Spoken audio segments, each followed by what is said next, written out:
The veil is organically tuned to each experiencer. And then I remember the veil coming over me and plummeting down, down, down, once again in vibration, lower, lower, lower, lower, lower, lower, lower. And it felt like all of my knowing was being erased. And I found myself down in the very low vibration state of being in the body. But after a while, I was like, I am not going to tolerate this for a lifetime. And once again, my fear began to rise up, and I began to summon my might to fight my way out again. And as I did that, the most holy moment of my entire life happened.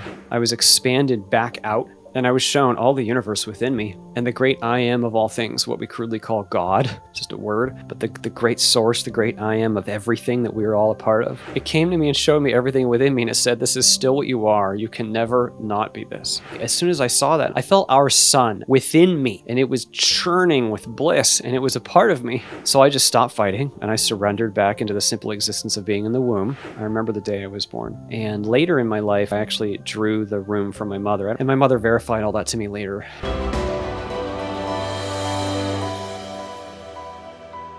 Well, hello, Christian Sundberg. Welcome to the show. I'm truly honored by you joining me and looking forward to our conversation. How are you feeling today? Great. Thank you very much, sir. I appreciate it. Oh, well, I appreciate you being here. And every week we bring you powerful stories about life after death, awakening, and what it means to go beyond the illusion to discover your true self. And if that resonates, you'll love what's coming.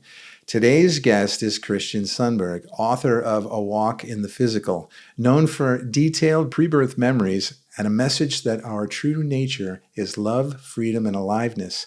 He describes thought-responsive realms and communication beyond words, what we'd call telepathy, and he's candid about the limits of language to capture these states. Now, Christian recalls choosing this life, remembering it as a small child, and then forgetting until meditation reopened the memories in his 30s. We're going to hear all about that today. Now, his core thesis is simple and radical. Love is what's most real, and the human veil of separation is an extreme training ground where we learn to choose love over fear. We'll explore what he saw before birth, why he says some souls practice accepting the veil, and how to live more from that deeper nature, plus very practical steps for meeting fear head on. Christian, it's a joy to have you here. Welcome to the show. Thank you so much, Brad. I appreciate it. I'm familiar with your story, and that's why I was just, so eager to bring you on. The pre-birth experience is amazing, and it's so unique. A lot of folks come on with near-death experiences and shared death, and it's great to hear those actual experiences and then how they integrate all that back in. Now, in your case, it was well before you were born, and that is more unique. I just love the power of that because it really is going to resonate with the audience as they hear that story. And when they do, they can just get a reminder of their potential pre-birth scenario. They pick this life, they pick this blueprint in some ways. And if they feel that from you, they might start seeing and feeling their life in such a different way. It could really change and sort of improve the experience so many people are having. All of us truly are something more than this. We all know deep down, like deep down underneath all of the form, all of the identity, all the demands, all the pain, we all we sense it, some more, some less consciously at the human level, but we just know there's something much more than this going on. And yeah, it's because we really are more than this. We really are multidimensional beings. And this is just an experience, a deep experience that we're engaging right now. Well, it's like, and I know you're going to talk about this, is like to connect with that knowing. Mm-hmm. Sometimes meditation and quietness and going inside is an avenue for that. And I know you're going to talk about that, but in this crazy world we have here with just infinite distractions, especially these days with, the phone that's tethered to your face all day long, mm-hmm. and, instant access to everything that is in our physical realm, it makes it almost purposefully distracting away from that. And so it feels like you really have to know that, quiet that, find it inside, and then that could change everything. Absolutely. Form is distracting. Form meaning thoughts, sensory data, all the stimulations of the world. We tend to associate into the form, into the thoughts. We think we are just the thoughts, just the name, just the job, just the thing we got to do. We're actually not. We're actually much, much more than that. And that is a very, very beautiful and joyful thing to discover. So yes, if we put down all of the form, that at least it's how it was for me. I put down all of the form, and I was not expecting anything. After months of meditation, I suddenly began to have out-of-body experiences. And then after that, this pre-birth memory just arrived. It was there. And I knew And this is hard to describe because it's not like human memory. It's like a deep, rich, vastly vibrant knowing and being that is simultaneously happening right now. And for me, it feels like millions of years in the past. So that layer of being, you could say, is always present. It's always there underneath all of the form. So to your comment, yes, we live in a world that often sucks us in with all the distractions, but within consciousness itself, we can actually find and touch that we are much, much more. And it's a very real experience. In fact, it's more real than this. Oh, and oftentimes that's what you hear, even from the NDE folks. They come back and it's like, oh, that was 8K resolution and I had Yes. 360-degree this and it was telepathic that. So of course that's much more immersive. And Yep. so it's kind of like the homework assignment for folks today. It's like, cut out the distractions, listen to this story, and realize kind of the objective in the end is for you to also be able to go inside and connect in this similar way, and it will change your life for sure. So with that, I definitely would love to give you the mic, the stage, and to share this unbelievable pre-birth experience. Sure. Thank you, Brad. So I'll jump right in. Please do interrupt if there's any questions. I will just disclaim, and I know you mentioned this already in the introduction, but there are no words that can possibly speak to this. It is not possible to describe our higher natures or the higher realms in English or any other earthly language. Language is form. It's symbols. And all words are symbols that are based in the context of our local world and its assumptions. Assumptions like discrete location and linear time and all these things that we think are so fundamentally real. Whereas our true nature vastly transcends that entire context. So language is just not going to work. Okay, so I'm going to do my best. It's what we've got is language. But I just have to disclaim that first because it's not like somebody can sit down and say, it's like this. That's not possible to do. Well, what's interesting about that is it's just another example of all the sets of limitations that we have in this experience. Yes. Yeah, this experience is a rich set of very deep limitations. That's the very nature of it. Yeah. Beautiful. Well, knowing that and having that disclaimer Sure. and that little asterisk, we're going to have to use words to share the story. I'll dive right in. Yeah. So I know how some of this sounds. Okay, like I'm a down to earth person. I'm a working professional. I worked for 20 years in the nuclear industry doing project management, 16 years, and 20 years total.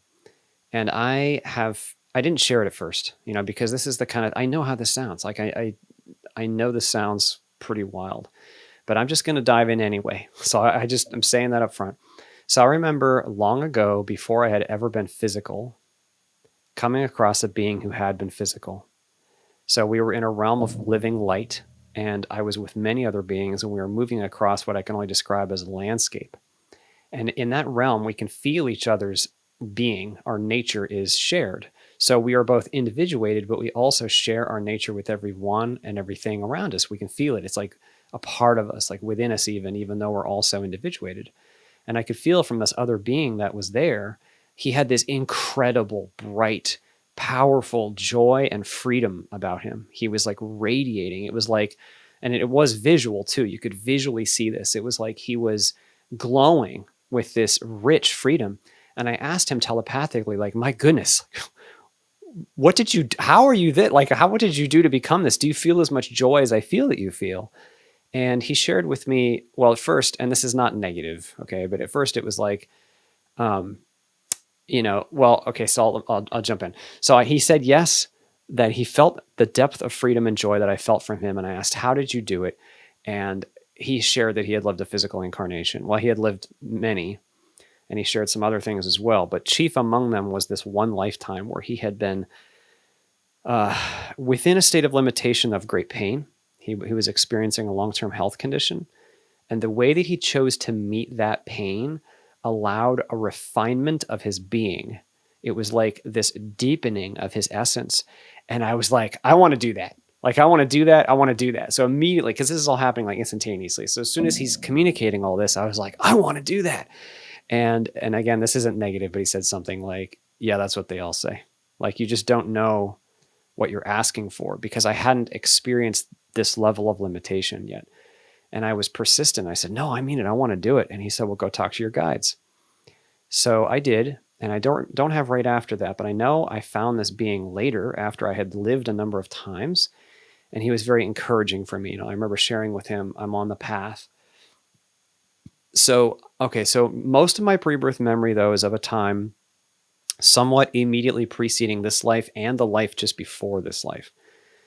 So before the life before this life, so 1.5 lifetimes ago, I guess you could say, though time is strange, so it's difficult to quantify it in a straightforward way like that. But anyway, before the life before this life, I was in a place that was like a realm of golden light where everything was connected and we could move at a whim. One simple intention could take you anywhere.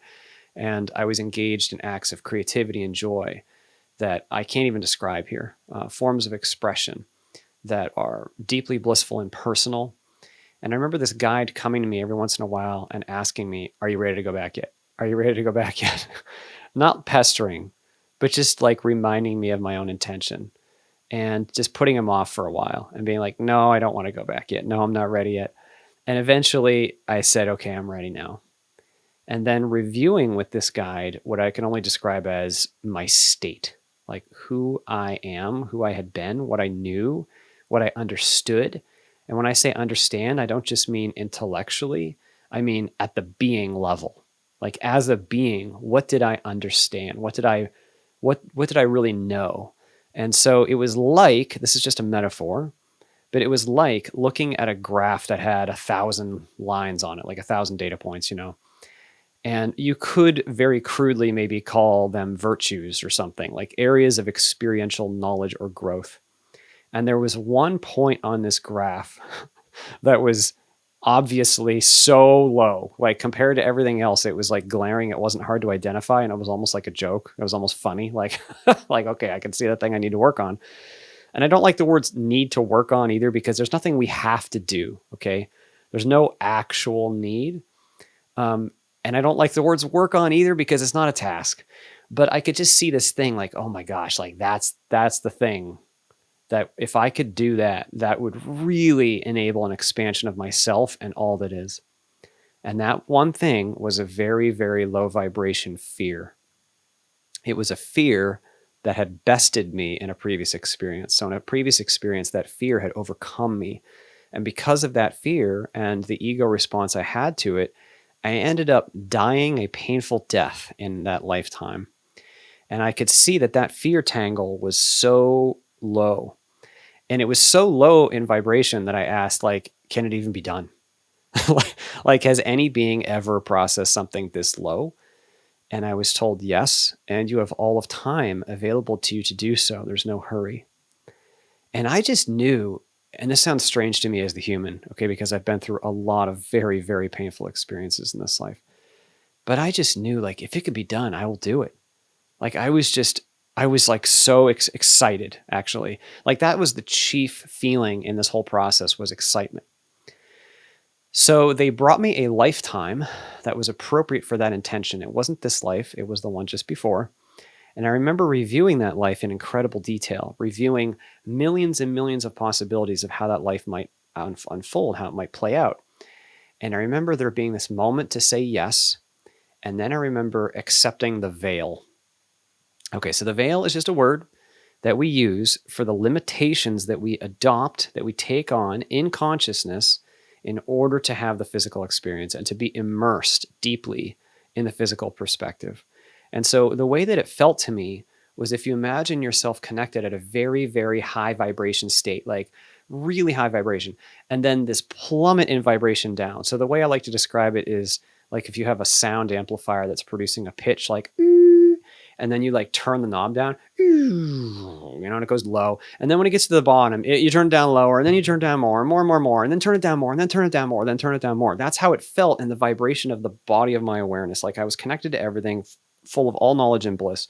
And then down, down, down, down, down, down, down, low, low, low, low, low, lower, lower, lower, lower, lower, all the way down into this extremely low vibration, dense, dark, empty, comparatively cold, vibrationally cold, not temperature cold, but vibrationally cold place of being in the body. And I was there for, a very short time. And after a very short time, I was like, I'm not doing this. Like I had so much fear rise up in me. I was like, this is so dark. This is so like low vibration. I am not going to tolerate this for a lifetime. There's no way. So I summoned my might and I smote the veil. I punched my way through it. And I immediately was aware that I had succeeded in doing that because I had a life review. I saw that I had killed the body that was to be mine. I killed the fetus that was to be my body while it was still in the womb. And I could see that the mother had a miscarriage because of my choice, and that I had heaped grief upon the mother. And by doing that, because she had a miscarriage, she had grief.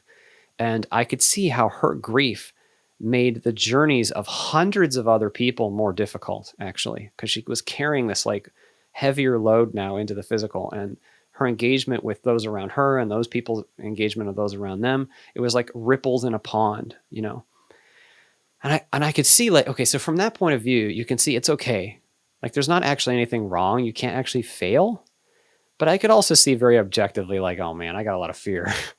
Like, I got to do something about this. So I spent some time in between lifetimes before this life in what I would only call a simulator, a veil acceptance simulator. So I know that sounds wild, but it was like a room that was like, this is just a metaphor, but it was like a room with a dark swimming pool in it, where you could jump inside the swimming pool and they would dunk you under the dark water, and you'd practice surrendering your control to a mock veil. So it'd be like a mock control surrendering exercise. And if it was too much for you, you could cry uncle. You could say, let me out, and they would let you right out because it's a simulator. So you have freedom still to step back out when you want. And I can tell you that the real thing is a lot harder than the simulator. Like I remember the acts of the simulation exercise versus the size of the vibrational step down into being Christian, and it's not the same.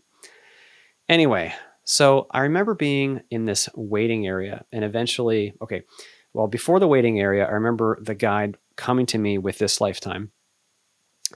And I remember reviewing this lifetime in incredible detail. And once again, I reviewed millions and millions of possibilities of how this life might unfold, what it might be like to be Christian. So the metaphor I like to use is, if you imagine a tree and you start at the thick part of the trunk and you work your way out to the branches, it was like that for what the life might be like, but it was a probability tree. So what I mean is there were certain branches that were very likely to happen and many that were less likely to happen. And what was the thing that would actualize which branch took place? Free will.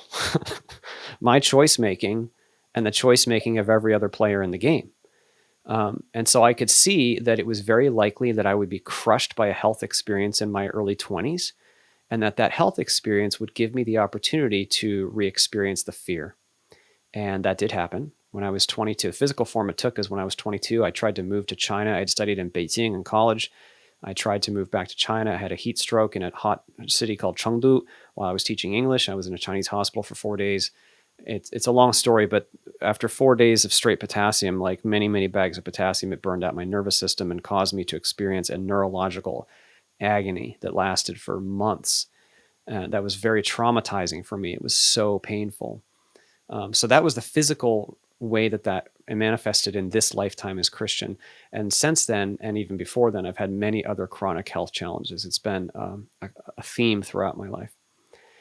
But anyway, pre-life, I could see that. And this is not masochistic to say this.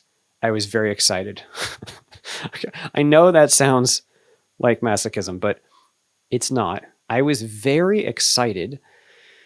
Oh my gosh, how do I describe this? At being given the opportunity to re-experience this level of density and this type of experience, because the leverage opportunity is so high here in the physical. And I could see that if I could face and process this fear, oh my gosh, the growth of being that would be possible for me, and not only me, but like the whole, all that is actually would grow and expand incredibly through my personal integration of this specific fear. And I remember asking certain questions about the life, making certain requests. Like I knew that it was important that I be male in this life. Not that men are any better or something. It's not about better or worse, than women, but it's just different qualities of energy. So there's like a quality of energy to being male that was actually kind of like an obtuse edge that would make it easier for me to face this fear. And I remember that my father would instill, I could see my father, I could see that he would instill confidence in me. and that confidence would give me a rock to stand on. Like, confidence was not going to be the thing I was wrestling with in this life. It was the specific fear. I remember seeing my father and my mother meet. The day they met, I saw them and I felt the quality of the love that was immediately developing between them, which is very beautiful and unique. I remember asking to be intelligent in this life because I knew that I had been intelligent in previous lives. And I was told, yes, you can do that. And I remember asking, can I just have like a tiny bit of memory? Like, just like the tiniest little bit, like not forget everything this time. And they told me I could do that, but it would make this life more difficult. And I knew why. I knew it was because the level of sensitivity I would have would be even higher. But I knew from that perspective that was higher contrast, and that contrast, like all contrast, was an opportunity for growth. So I accepted. So then I remember there having to be a moment to say yes to the life. I don't remember that moment, but I do remember being then in a waiting area. And then I remember my guide coming to me very abruptly and grabbing my attention, like, go now, like right now, it's time to get on Earth time, buddy. And suddenly, like, being in this room, this is hard to describe, but it's like a space station or a mechanic's shop is what it appeared to be over the Earth. And there was a shaft in the floor below me, and the Earth was below me. I could see it in the shaft, below the shaft. And I was hovering over the middle of the shaft. And there were these beings there that I can only describe as veil application technicians. And they are beings who are very technical in nature, spiritually technical. And they have the incredible skill of organically fitting the veil to the experiencer, to the consciousness. Because every soul is so unique. And every lifetime, every body, every family, every country, every world, every time period is so unique. There's so much specific energy going on. And they do this thing that like makes it all jive, makes it all fit organically. In other words, the veil is organically tuned to each experiencer. So they did that for me. And then I remember them asking me one last time, are you sure? Are you ready? And I knew that once I said yes here, that once I was strapped in, that was it. There's no getting off the roller coaster until it comes to a complete stop. And I remember saying yes. And then I remember the veil coming over me and plummeting down, down, down, once again in vibration, lower, lower, lower, lower, lower, lower, lower. And it felt like all of my knowing was being erased or, being cut off, like it was disappearing. All of my knowing was gone. And I, this time, just focused on not fighting it because I remembered what I had done in the previous experience. So I just focused on not fighting the veil, surrendering to the veil. And I found myself down in the very, very, very, very low vibration state of being in the body. And it was very dark and energetically cold. And I remember asking the technicians, sending them one question, like back through. There was like a little window in the veil. Like, it's hard to explain. But I remember sending one message back. Did it take? Did the veil take? And they sent one message back, yes. So then I was there for a while and I actually felt accomplished because I had made it to the physical. But after a while, I was like, I am not doing this. There is no way. I am not going to tolerate this for a lifetime. And once again, my fear began to rise up and I began to summon my might to fight my way out again. And as I did that, the most holy moment of my entire life happened. I was expanded back out, and I was shown all the universe within me. And the great I am of all things, what we crudely call God, just a word, but the great source, the great I am of everything that we are all a part of. It came to me and showed me everything within me, and it said, this is still what you are. You can never not be this. And it was so relieving because I was fighting because I thought I had lost all that I was. That's how it felt to be veiled. It felt like everything that I was had been erased and I was going to fight like hell back to that. But no, like as soon as I saw that and I felt that, I felt so much within me. I felt the universe within me. I felt our sun, actually, the sun of Earth within me.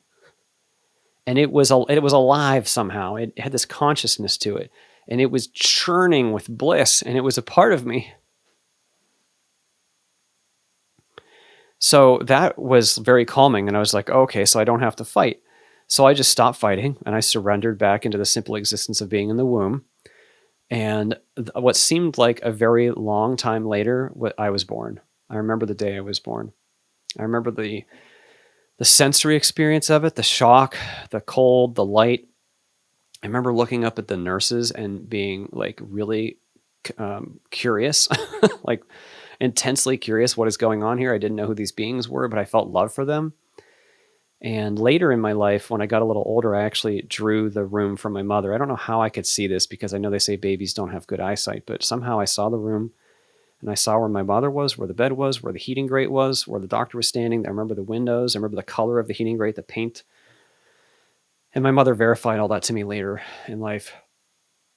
Anyway, so as I aged, I had some of that pre-birth memory stick with me. So I used to think back on, call upon the flowchart memory just to see what was going to happen. So even as like a little kid, I would be curious and I'd be like, okay, so like, what are we going to do tomorrow? Where are we going to go tomorrow? Is anybody coming over to the house tomorrow? You know, that kind of stuff. And I would just pull it out of the flowchart. But that ability diminished as I aged. You know, once I got to the age of like maybe 4 or 5, I was cut off. I was too form associated and no longer, you know, could see it that clearly. But like I said, at the age of 30, the memory returned. And so now it's a common feeling for me. I feel the veil right now. I feel it sitting on and in my consciousness. And I know this sounds like a wild story, and I know that pre-birth experiences aren't shared very often. But since I've shared this story publicly, I have met approximately 50 other pre-birth experiencers. And I've had a couple who have actually shared with me details of some of these places that I have never shared. I had one woman who had experienced the veil acceptance simulator, and she called me and described it in detail that I had never shared. And I had another person who was describing the room with the veil application technicians, and he was describing the technicians and the fact that they had no faces, like they had like a blurry looking face to them. And I never had talked about this. Is the first time in this interview I've ever said those words, but he shared that with me, and it was like, I mean, I don't need verification. Okay. Like I know what I experience. It's just what I experience. It's plain as day to me. It's like saying the sky is blue. Like there's nothing unusual about it to me. But it's still really amazing when I can hear other people, you know, verify some of this to me, because those are real places. They're not in the physical, but they're sure as heck real. Yeah, that's a great story. And you know what? The verification is important for the viewers. So for those that are actually listening to the story, to hear that about 50 other people that you've connected with, and by the way, there must be a lot more than 50, you just happen to find 50 of them, they've come in and verified details that you hadn't shared before. So you know that they had the same experience as you did. Similar. Yeah. And they found me. I didn't really go out and find them. They just contacted me. Yeah. Yeah, once they saw maybe one of your prior videos, they might have contacted you. And so they gave you enough confirmation similar to know that they had a similar experience. And I think viewers like to hear that as well. That's why they watch so many of these NDEs, shared death, pre-birth, and so forth. Because if you have heard enough of them, you start to sort of have a little trust in the fact that the probability of it might be very high. And so, you know, I would say in your experience here, and you can't know for sure, but it would feel like, okay, everybody must have gone through that. Okay. You know, you could go out on a limb and you can say, listen, it appears as though the probability is reasonably high that everyone went through this process. And by the way, by definition, since the veil was slammed down on their head, they don't remember it. That's right. And for some reason, 30 years later, I was given an opportunity to have these recalls so that I would share this. And it kind of feels like all NDE, shared death, and the pre-births that have come forward and are sharing like this, that was sort of chosen. There are authorities, there are spiritual authorities, but there's not like this authoritative force, so to speak, saying like, you can't remember. It's more like it's just part of the game. But here's the thing, and this is really important. We are so free, and we are such powerful and creative and loving beings that we are allowed to do whatever we want with the game. And so there is a beautiful thing happening on Earth right now where we're going through what we call the awakening. It's just a simple term. But I remember my pre-birth experience knowing this was the act of the play, so to speak, where the human race was going to try to wake up in a relatively short amount of time, like a handful of generations, you know, which is a very short amount of time in the big scale of things. And so it was just the act of the play. The energy was changing dramatically. Like I was born in 1980. The energy on Earth now compared to 1980 is drastically different. There's been a huge shift that's continuing As that continues, the vibrational distance between there and here continues to shrink. It's still a huge distance. We're still talking about a Grand Canyon sized vibrational step, but a lot less than it was. And so it's not that I'm special or anything like that. It's just that when we get in touch with our higher natures, it is a joy. Okay. Like our true nature is so joyful and free and loving. And it is the most amazing good news. Like when I first had these experiences, I wanted to tell everybody. Like I was just like, oh my gosh, everybody needs to know we are multidimensional beings having human experience and there is nothing to fear. There is nothing to fear. Like I was like so fired up. And I said to my wife one day, and this is just very silly, and I know this isn't the way to reach people. I know this, and I'm just saying it because it shows how passionate I was. I said to my wife one day, I'm going to like make flyers and put them in people's mailboxes, and it's going to say, you're a multidimensional being just having a human experience, and you don't have to be afraid of anything, and your true nature is love. And she's like, yeah, you're going to be that guy if you do that. And I was like, oh yeah, right, I'll be that guy. So I didn't do that. That's not the way to reach people. But I'm just saying that like when we know our true nature, why not share it? Now, I didn't share it for 8 years because I was afraid of the implications for my physical human life. I'm a working professional. I'm very left-brained. I know how this stuff sounds, right? I'm down to earth. But the thing is, I realized, what am I afraid of? And there is such a joy. Like that was 7 years ago or something I've shared now. The changes I've seen, the growth that I've experienced, the interactions I've had with other awakening people have been absolutely amazing and life-changing and beautiful. So all that is a comment to your point about, do we share it? Is it just there's so many people that can share it or not? We are all a part of that higher system, and we all have the choice. Do we want to be our authentic, joyful selves in this place? And that may include, doesn't have to include, but it very much may include sharing aspects of our higher nature, which really can help here because we've got a pretty dense simulation going on. Well, we do, but the dense simulation is for a purpose, I guess. Like if you go to a gym, there's a sign that says no pain, no gain. Right. Exactly. And it sounds like you picked this world and this chronic health issues that you had so that you could actually, gain that benefit from that experience. Yes. If you really ran around with those flyers and everyone totally bought into this, it'd be like going to the gym saying, don't work out so hard. You're straining your muscles. It's like, put those weights out of the way and let's just hang out. I like to think of it something like saying that, hey, you actually can lift your weight and you don't have to be afraid of the weight that you're lifting. That's really what I want to say. It's not that I want to take away actually, awakening, there is an element of that takes some of the weight off, but that's not the point. The primary point is when you go to the weight bench, if you're afraid of the weight, you can't really lift it very well, and you're not going to have a great time doing it. But if we actually, even just a small part of us knows that we have nothing to fear, like we have actually, like for real, we have nothing to fear. If we even dare to entertain that idea and feel it, we are so much more empowered to lift the weights that may arise in our lives, and they will. They will. They're coming for sure. But let me ask you this. Yeah. We're on the other side, and we're fully immersed and hyper-connected to this love and to this knowing and to telepathy and all this. We specifically to choose to pop down in this massively lower frequency under this veil to have experiences that we cannot have on the other side. Yes. That's correct.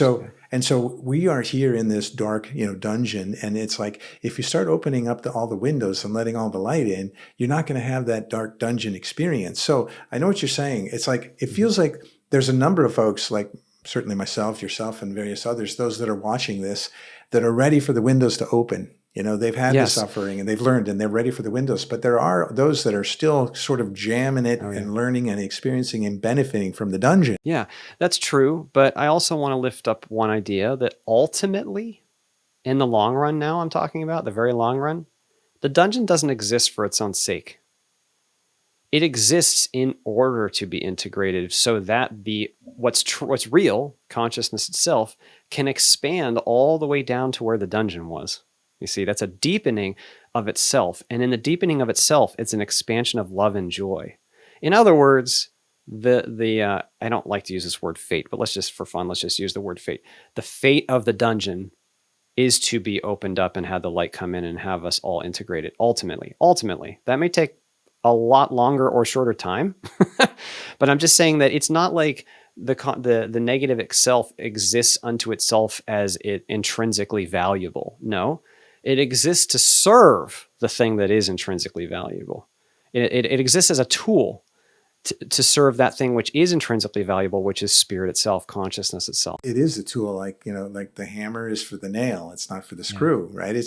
So I would ask you this. I would go back a lifetime and a half ago, before that, when you were having this conversation with this person on the other side that had all of this amazing qualities. And you said, how did you get those qualities? That was a way more than 1.5 lifetimes ago. Yes, that was before all my lifetimes as a physical. Oh, okay, good. Thanks for that. You had this conversation with the person and they said, well, I had a series of lifetimes, but there was this one particular lifetime that was, so painful that I gained so much from it that now I carry that with me now here, even on the other side. Yes, that's right. So when I hear that, I think, okay, that's why we are in the dungeon, and that's why we need to keep the windows, sealed. It's up to us if we want to keep the windows sealed or not. And we may be done. And there may be those that do want to move beyond that. And so I love that. Now, hey, let me ask you this other slight question, because this certainly comes up about prior lives. I've had other discussions with folks that consider them as prior lives. And then there's others that say everything is now, and that a prior life is actually happening now.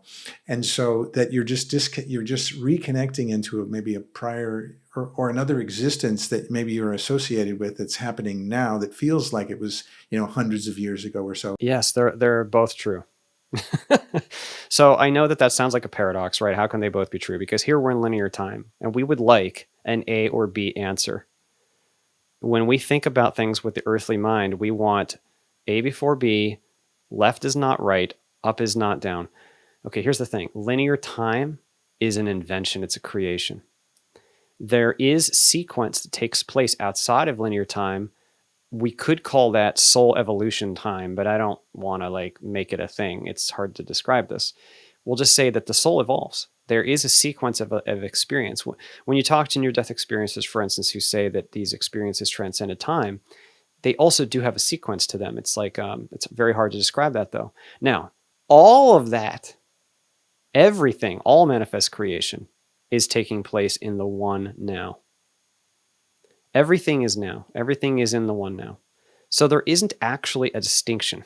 So I know it feels like, well, how can it be before and right now? It is. I'm sorry. I know that's not satisfying to the thinking mind. All the lives are now. And in that way, our various lifetimes, even what we might call previous and future, are informing one another because they're all happening in the one now. Oh, and one other comment about that. When we deeply experience something in a given moment and really integrate it, really come to terms with it, really face it, really feel it, we are doing it not just for this now, but all the nows. All the nows. So if you can face your fear now, you do it forever.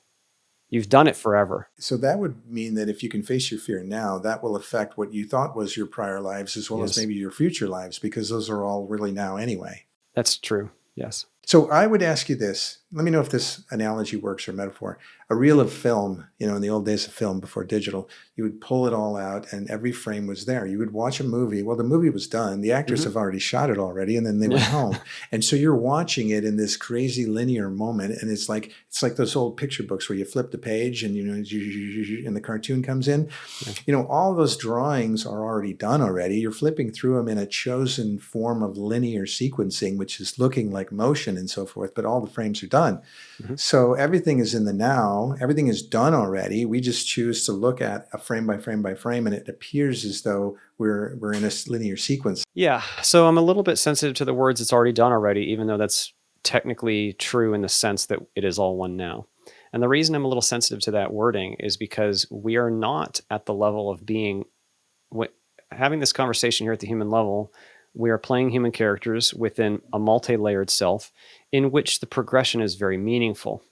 So as soon as we say oh, it's already done, we might sense this little bit of, that doesn't quite feel good. Like maybe there's some destiny or fate or something. I don't have power. No. I just want to be careful about that, because really what this great unfolding is a movement towards power, towards freedom. And that means it is absolutely true that what we choose is valuable and important. So I want to lift that up, because sometimes if we think, oh, it's already done, we kind of also get this assumption, well, what I do doesn't matter or whatever. No, that is not the case. Okay, so let's go back to the movie.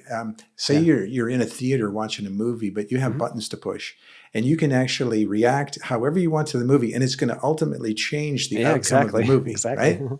Yeah. Because that's the free will buttons, in the You movie. got Wouldn't it. that be Yeah. crazy? Yeah. Yeah, it's like a choose your own adventure book. When I was in the 80s, I was a child of the 80s, and you'd have those books, and it would be like, okay, you went out of the castle, and the princess needs to be rescued from the dragon. What do you do? Do you turn left? Do you turn right? And you get to pick a button, and each one has a page number, and then it's exciting. You flip to the page number, and you see what happens, and you might have died. So our physical lives are kind of like that. Now, we have a lot more choices. In fact, we usually have a lot more choices available to us than we can consciously identify. Like usually our decision space is a term that Tom Campbell uses that I really appreciate. Our decision space is actually a lot smaller than what we know. We only can recognize so many choices, and we can only make choices that are allowed per the rule set of the simulation. So your body limits what you can think and what you can do. The linear time, discrete location, these rules of physics, they're pretty darn consistent, right? So they limit what we can do. But I'm just saying that we have a large amount of choice. And the more that we awaken and face our fears, this might sound like a tangent, but it's actually really important. The more we face our fear and grow as individuals, the wider our decision space gets. More and more choices become possible. More and more buttons in the movie theater are available to us. And the movie kind of expands in its richness, actually. And that expansion ultimately is an expansion towards a very beautiful movie. Whereas fear tends to contract us into less and less buttons and a more and more muddy, dense, hard experience. And that's not a great experience. Well, that's great. And it brings me back to what you said earlier about the tree trunk you were shown, and then it went off to the branches and it went off to the little fine branches and it went all the way out to the leaves, right? Yeah. And so I guess it was based on, okay, the rules of the game, the physics that are applied, the probabilities that you'll pick, is going to limit that. But then Yeah. there's the other, players in the game also and their choices and their free will. So it's this like crazy amount of whatever. But, Yes. on the other side, you were able to kind of project into all that and say, okay, I can see the probabilities are going to happen here. I can see the landmines that are set in my life's blueprint, maybe the chronic health and so forth. That's going to limit me at some points. And when I become beyond that, it'll broaden my opportunities. But then what you're saying, which is universal to everybody, beyond whatever life blueprint you chose, that if you can truly know this, if you can know that you did choose this life and that you are this greater being that's untouchable, and your fear can truly wash away, now you can go forward in life and see all the experiences that you've asked to have come to you and handle them in such a different way. Yes, you can be very liberated to experience them in joy and love. And that's very powerful. Yeah. Your health experience when you were 22 and you had heat stroke and you were in a Mhm. Chinese hospital, Yeah. and what had happened to you then, you were only 22. These memories didn't come back until you were 30. So That's right. Yeah. you had to process that one on your Yes. own. I went through 4 or so years of EMDR therapy, hundreds of sessions, because I had post-traumatic stress disorder symptoms after the experience at 22. In fact, I barely remember it up until the age of 22. After I was 22, my mind blocked all of it off just to try to keep me safe. And that's what ego does. That's what the psyche does. So it's okay.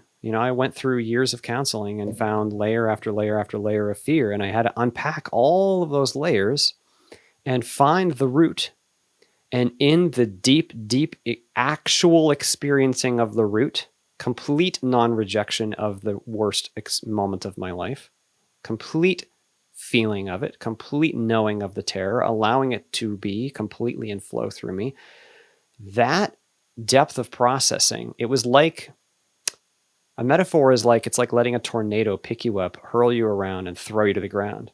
You think you're going to die. I mean, our deepest fears feel so big, like they will destroy us if we feel them. I mean, that's how they feel. That's why we avoid them. That's why we bury them. Our traumas are so deep. I can't face that. It will destroy me. It's so dark. And by the way, all those fears are based in a negative self-perception that is not true. A perception of shame or powerlessness or some other negative self-perception that is not in alignment with the truth. In my case, it was a perception of powerlessness. That was not true. As a spiritual being, I'm an extremely powerful being. We all are. But when I bought into that perception, it was so freaking terrifying. In order for me to find that didn't actually have roots, I had to be willing to actually face it and feel it.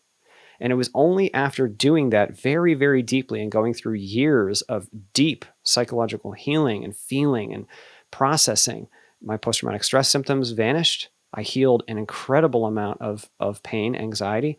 And after that, when I took up a meditation practice, is when this awakening could happen. And I know that the awakening could not have happened unless I had been willing to actually face and feel all these ego protections, all the shame, all the smallness. It's okay. We can feel all that stuff. Like all of it can be felt, all of it. Yeah, I love that. Just let it wash over you. Don't reject any of it.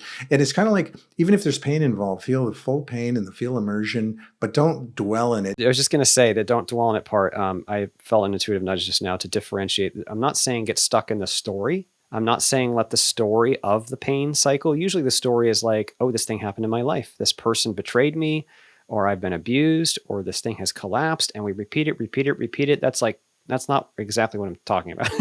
That's not what I'm talking about. I'm saying not exactly because that story is merely making you feel something that ultimately is tied to the fear. And what I'm saying is be willing to feel the feeling itself without judgment and without story. Go find what have you locked away. All you have to do is look at your body and you will find where you've got rejection of some kind.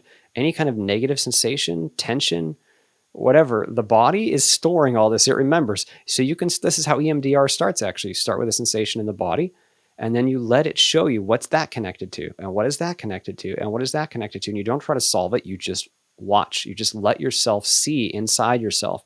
And the active ingredient of this is willingness. You see, the more willing you are, then your psyche is like, oh, you're ready to play. Okay, you're ready to, all right. The universe wants you to succeed in this, actually. Okay. So the deeper parts of yourself will lift up.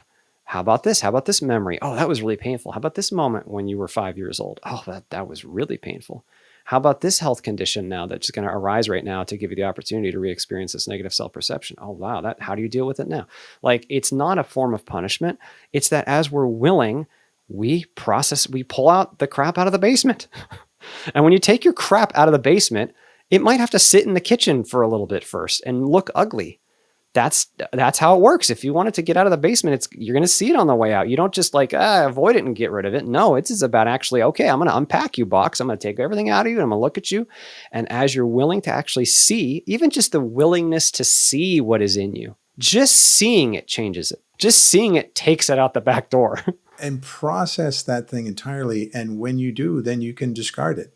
But it's not going to haunt you any longer. That's right. It discards on its own, actually. Yeah. But that's true. Yeah. So, hey, let's talk about that, because I think that's the takeaway then today. Is like, maybe as an example, if you were to, experience your next, amazing, overwhelming physical challenge, how would you approach that? Maybe as an example, this could help a lot of other folks that are in challenges themselves right now. Well, I just had a couple crises in the last few months, actually. I won't go into them, but I'll just say when there is incredible pain, the issue is not whether or not you are disabled. The issue is not whether or not you are in pain, and it's not whether or not you are experiencing someone treating you a certain way. The question is, how do you hold it? And then, how do you hold it means, what is the quality of your being? How is this thing arriving to you, and how is it sitting in the palm of your hand? And then, what do you choose? It sounds so simple, but this whole thing, this whole walk is about your quality of intention, which means choice making. The physical intention, it means choice making. So the real question is, what quality of intention are you bringing into the situation, and what are you choosing in and through it?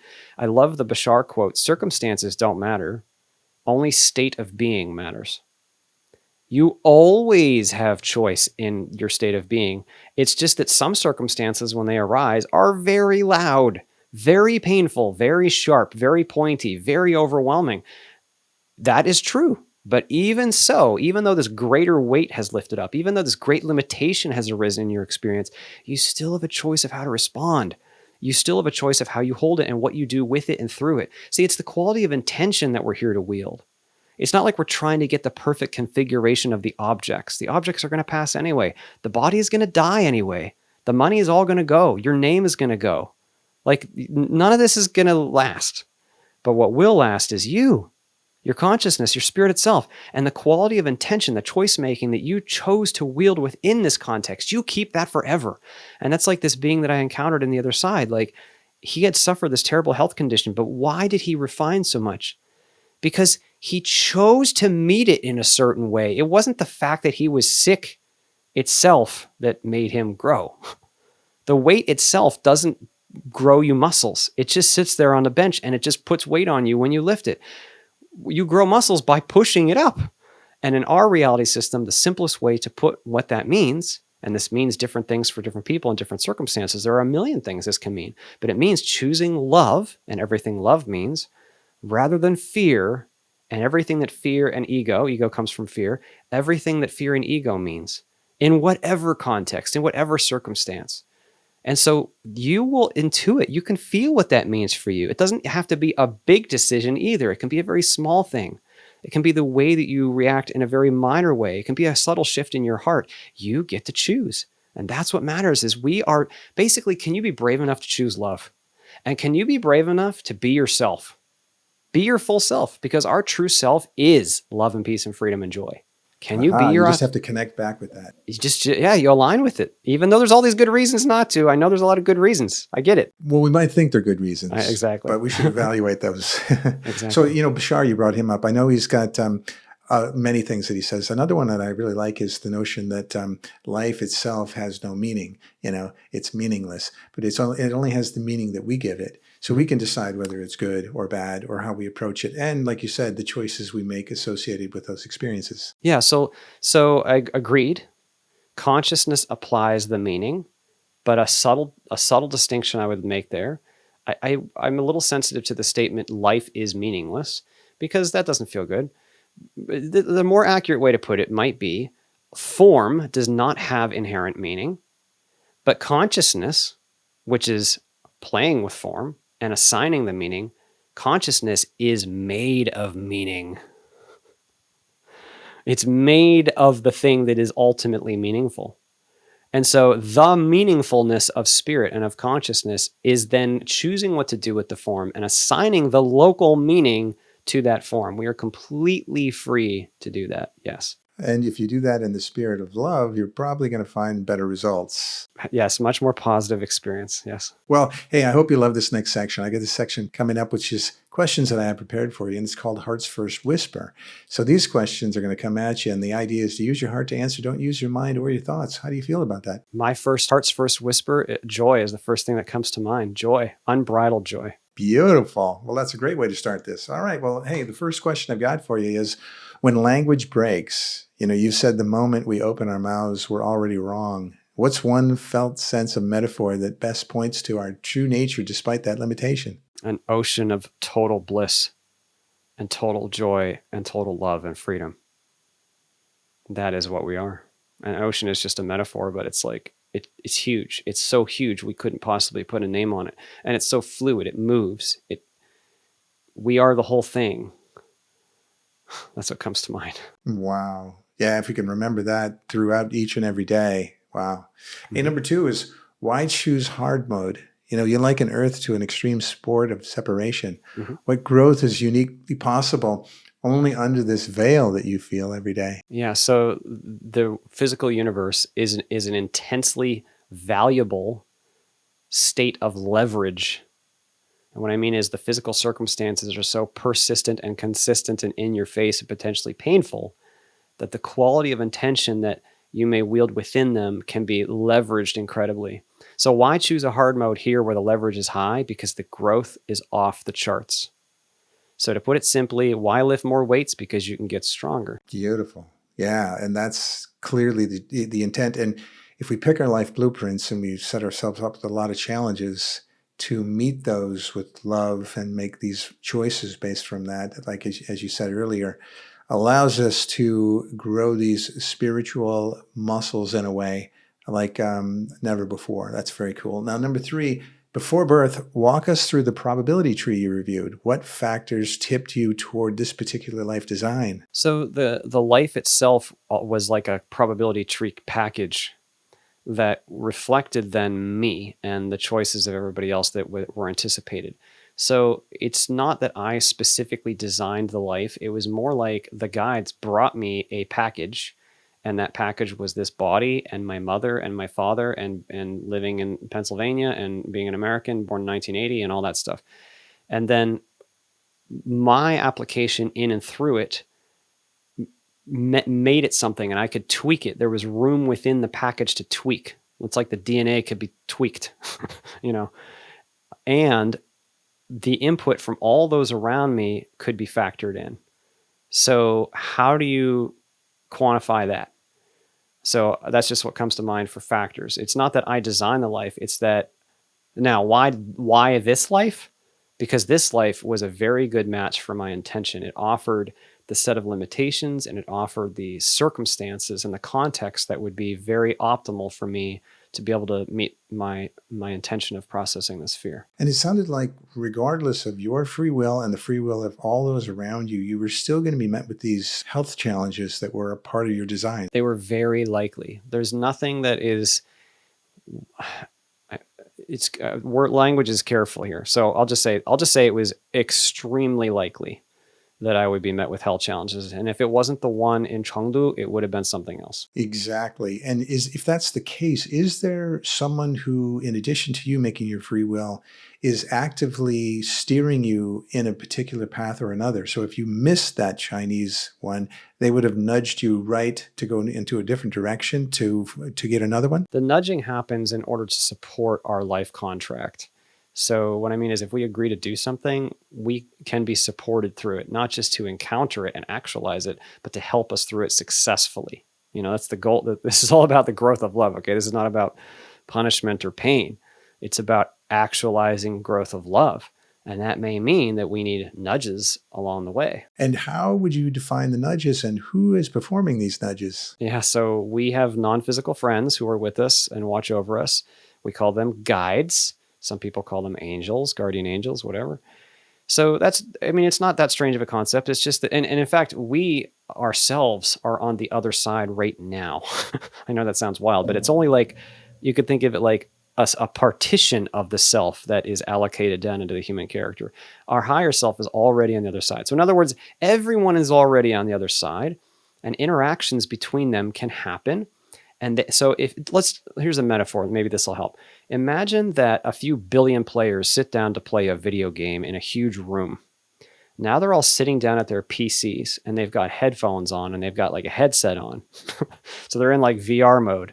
They don't know that they're in the computer room. But in the computer room, there are actually more helpers in the room than there are players in the game. And those helpers can go and be with the players while they're playing, and they can actually see what's happening in the simulation, and they can actually nudge it. There are nudges they can do. Those nudges can occur either in how things actualize in the simulation itself, or they can occur as gentle nudges within the consciousness of the player in the form of, it could be dreams, it could be a subtle thought, it could be a subtle feeling, something that doesn't give away the simulation and retains your free will. That's very important. This is about, you get to make the choices, but they know what kind of the most profitable, you could say, I don't mean to make this true neutral, but the most profitable outcomes are visible. And so they can help actualize those profitable outcomes through nudging. I love it. So on the other side is your higher self and my higher self and our helpers that are all helping us through this. And you know what? I feel one of them giving me a nudge right now to go to question 4. Okay. Which is fear as curriculum. Can you share a concrete example of meeting fear in your 20s and the intention shift that integrated it? Sure, but I wouldn't call fear curriculum. Fear is yet unevolvedness. And curriculum helps us solve, or not solve, but heal through, process out of yet unevolvedness. The fear itself is not the curriculum. Fear is a symptom that we have not yet evolved enough to fully meet a given experience with love. It just means there's something we haven't integrated yet. So is something that we haven't integrated yet itself curriculum? Well, curriculum helps us work through that thing that we haven't integrated yet. So a concrete example of meeting fear and the intention that integrated it. Okay, this sounds very simple. It's easy to say in words, but it means a heck of a lot in consciousness. Be willing to feel what you feel. So for me, I mentioned EMDR. There were hundreds of sessions that I saw darkness in myself, pains. There were times when I was picked on as a kid. There were health issues I went through early in my childhood. My parents getting divorced. There was a romantic relationship in my life that affected me deeply. There's all these like things within my history that prompted feelings, and there were many perceptions from my childhood, on and on and on and on and on. But the moment that was the most terrifying, at the root of the bush, was at least at the time I did EMDR, was this deep experience in Chengdu, China. And when that arose, how do you shift and integrate that? Not rejecting it, not trying to solve it. Nope. Not trying to get rid of it. You're not trying to heal it to get rid of it. If you want to get rid of it, then your intention is to get, like if you're saying, I'm going to heal this because I hate it and I want to get rid of it, well, then your intention is to hate it and not to heal it. What I mean is we can be so willing to see what is within us and to be what we are, to be what we've been, to feel what we've felt or didn't want to feel before and locked away. Willingness is that key ingredient. Mm-hmm. Yeah, I love that. Willingness to experience and let it wash over you. Yes. Beautiful. Number 5, practicing the veil. So you described, as we talked about earlier, the veil acceptance simulator. Yeah. Now, what did that training impart that listeners can simulate via meditation or daily choices? Interestingly, it's a similar answer to the last one, but I'll use the word surrender. That was the main intention of the simulator. Can you surrender? And as we meditate, meditation is primarily about clarity of seeing, alertness. True alertness is very open and very surrendered. So that's the connection I would make between those two ideas. Yeah, surrender is amazing because when you think you're in control, that's typically when you're fighting the system. Yeah. So that's beautiful. Number 6, sensitivity as signal. How do your sensitivities and non-physical knowing show up in everyday interactions? And how do you vet signal versus story? Yeah, that's a great question. There's it's a long answer there, but okay. So first of all, versus story, to the versus story part. Thoughts have their own mass, their own density. After years of meditation, I have come to be aware of what my thinking is, what it feels like, what it looks like within my awareness. This is hard to describe. Non-physical knowing, non-physical connectedness is not the same. It's very high, very quick, very full, very complete, very refined and multifaceted. I can sense the difference between the two. In my everyday interactions, I actually am energetically sensitive. I do feel energy from people or whatever. It's actually become quite a strong sense for me. So my everyday interactions are strongly influenced by it. Also, my physical senses are very sensitive. Like I am physically affected by things that don't affect most other people. Like for instance, I can't use any computer monitors that are built within the last 13 years because there's a subtle form of pixel dithering that flickers the colors, and that flickering is not tolerable to my eyes. I'll have pain in like a minute. So just like simple things like that I'm very sensitive. My physical experience is sensitive. My non-physical senses are very sensitive. So my everyday interactions are very much shaped by that. And it's a unique experience for me. And it's one of the hardest things in my walk, actually, is being such a sensitive person in a world that does not understand these sensitivities. No, it doesn't. And so it's key for you to understand them to make sure that you can, experience these things and then avoid other things, because unnecessary pain and suffering is just not helpful at all. Yeah. Well, this brings us to our 7th and final question, which is a North Star question. So if love is the substrate, what's one micro practice listeners can use this week to shift from fear intention to love intention? You can pick any moment to do this, but you might pick a moment where you are about to interact with somebody or something, and very subtly locate in yourself, just a micro practice, look in yourself, what could I do in this interaction that would feel a bit more joyful, a bit more free, a bit more expansive, and a bit more seeing and attentive even of that other person that you're interacting with. The shift towards that might feel a little dangerous, actually, might feel a little vulnerable even. you can practice just making that little shift and then notice the comfort. Okay, fear is not always the comfortable choice, but ego likes things to stay comfortable. If we're willing to look underneath the comfort that's apparent, we will when there's ego there, we will sense this little tiny, it doesn't feel quite so good. So at this moment, you can notice if you have any of that, if you have any of this feeling of like, oh, that doesn't feel, maybe you have a little anger. Maybe you have a little bit of resentment for this person. That's okay. It's okay. Don't judge yourself. Just notice, oh, I have a little resentment. Be willing then, okay, locate in yourself. Well, why do I resent? Oh, because they did this thing. Okay. Like just being willing to see the next level is helpful. So even though those seem like two different things, like choosing love and freedom and expansiveness, or seeing the ego and all of its, they're actually synonymous. I know they don't look synonymous. Like one looks like love and one looks like fear. Processing fear, integrating fear, ultimately is synonymous with choosing love and expanding love. So we can, in any given moment, we can do this micro exercise, like you said, of choosing one of those. Like maybe you notice something negative and you kind of just work on it, observe it. Or maybe you just say, you know what, I'm going to choose to be more present with this person for the next 30 seconds. See what happens. Well, that's interesting, because if you do recognize that fear or that person that maybe have treated you badly or something happened, do you process it with the intention of processing it through and releasing it? Yeah, seeing it and allowing you. Okay, this is about willingness to be humbled. This whole process of spiritual growth is a very humbling, empowering, very empowering. It's true power, but it's very humbling. So in that moment, it might mean we actually let ourselves feel a little bit humbled by what we see in ourselves. That's okay. That does not mean anything negative about you. In fact, it's a beautiful thing that you let yourself see it. I'm just lifting it up because like we often think, oh, it's all just the positive. Dude, love is the truth. Your true nature is joy. It is joy. Where did that get stuck along the way? Where did that get tangled in anger or resentment or ego or whatever? If you untangle that, joy will be what's left. It might take a while. It might not be something you can untangle in 30 seconds. It might take a lifetime or 5. It doesn't have to. I have heard this before where they say, you can love everyone, but you don't have to like everyone.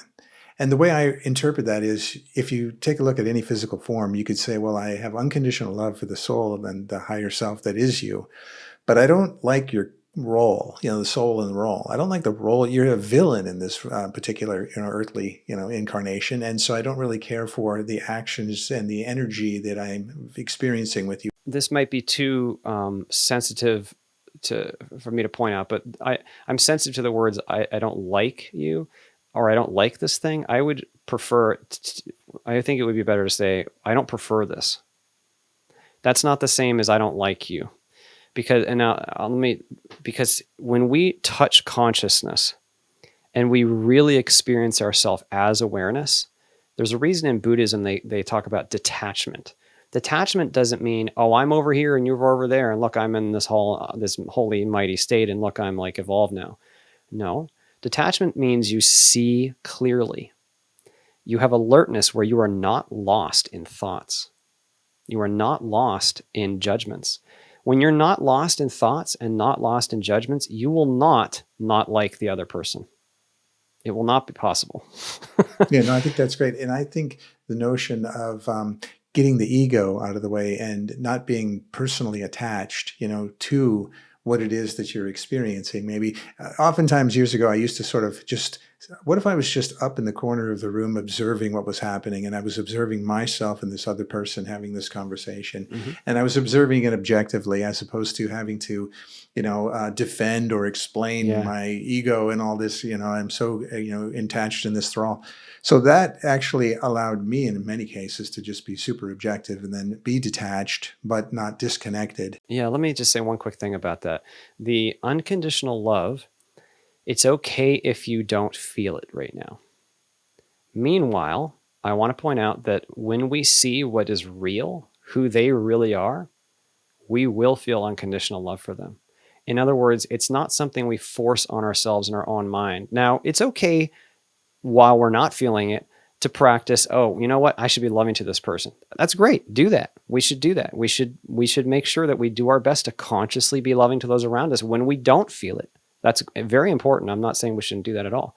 But meanwhile, I'm just pointing out that when we truly see, we feel love for them. Actually, I can share a quick example of this if it's helpful. So earlier in my life, after I had been married to my wife and early in my awakening period, at the time I had this very silly ego response to my wife's ex-boyfriend. I didn't understand him at the time. He was a gruff character, and I felt a little bit not great towards this person. I had an out-of-body experience one time where I saw his nature, his soul, and how it overlapped with my wife's. And I saw how his nature and my nature overlapped and how we both valued like an ancient honor that was unique to us. And I saw what he was doing in this life. He was like a guy who was squashed in his childhood by receiving no love, like a car tire had rolled over Play-Doh and made it a millimeter thick. And then he's trying to create, it was a creative exercise. His life intention was very creatively driven. He was trying to create from the thickness of a 1 millimeter Play-Doh. And it was amazing. And I called him the next day and I was like, I know this sounds strange, but I think I saw your soul. And I went on for 45 minutes about who he was. And when I was done, he said, well, if I had to say who I was to somebody, that's all, everything you just described is who I really am. To this day, I love this man. I have unconditional, when this guy walks, he comes over to our house all the time now. When he comes over, I feel like kneeling to the guy. Like every single time I see him, I want to kneel to him. So I'm saying that because that whole story is just, my point is simply that the ego gets caught up in all sorts of like ideas and judgments. But if we see who somebody really is, love is not hard. It flows from us. And I think the trick there is to see who they really are. Yes. You know, and that kind of goes back to, maybe this works, the soul and the role. They're here executing this particular role, but we have no idea what's behind it, or the childhood experiences that actually formed that role and so on. Yes, we often do not. Yeah, we don't. And so we'd have to really dig deep in ourselves and sometimes get rid of our own conditioning to be able to peer into that. You don't have to have an out-of-body experience to see someone's soul, because you are connected to them. They are a part of you. It's like another part of yourself. That's why the energy sense works. Because they're a part of you. And when your own personality form association is dropped, it's very natural to feel them as a beautiful, connected part of you. Perfect. Well, you know what? This conversation has been great. It's actually been even better than I had thought. I think the folks that are watching this are going to really resonate with the words you've shared and in the advice you've given. So how would you actually summarize this and give them one last takeaway? And then I also want to make sure they can connect with you after that. Sure. The main idea is, and this is not just an idea, it's describing what we are and what's true. You are a multidimensional being of love and joy, and you have nothing to fear. And you're just here having a deep human experience. And so you have complete freedom. What will you do with it? And you're a lot more free than you may be able to recognize. That is the main message, man. If we can even remember a little bit, and it's like, we all know, like, let yourself remember just a little. Even if you can't fully consciously remember, that's totally fine. That's normal. That's a part of the game. Deep down, let yourself feel it. Let yourself feel that joy. And if you've got reasons that rise up in yourself, well, I can't feel that joy. Okay. I respect it. Respect that you feel that way. But maybe just take a look at it. Question, is that true? Is it really true that I can't feel joy where I am? Like, we have so much power in that, and what we choose there, and in what meaning we put in our own lives, and how we align with the authentic true self that we really are. So yeah, I think that's the most important main message that summarizes everything we talked about today. Yeah, I think so. And it's like, you can almost, try and remember throughout the day, am I feeling joy right now? Yeah. Continually ask yourself that, because oftentimes you will find yourself getting distracted and caught and going down a line of reactions and so forth where joy is gone. Mm-hmm. Stop yourself in the middle of that. Ask yourself if I'm feeling joy and how to find it. Well, Christian, I love, your bottom line. You're not just the human story. The you that feels like you, free, alive, and loving, precedes the story. And in that truth, there is nothing to fear. Wow. If we could all know that and feel that.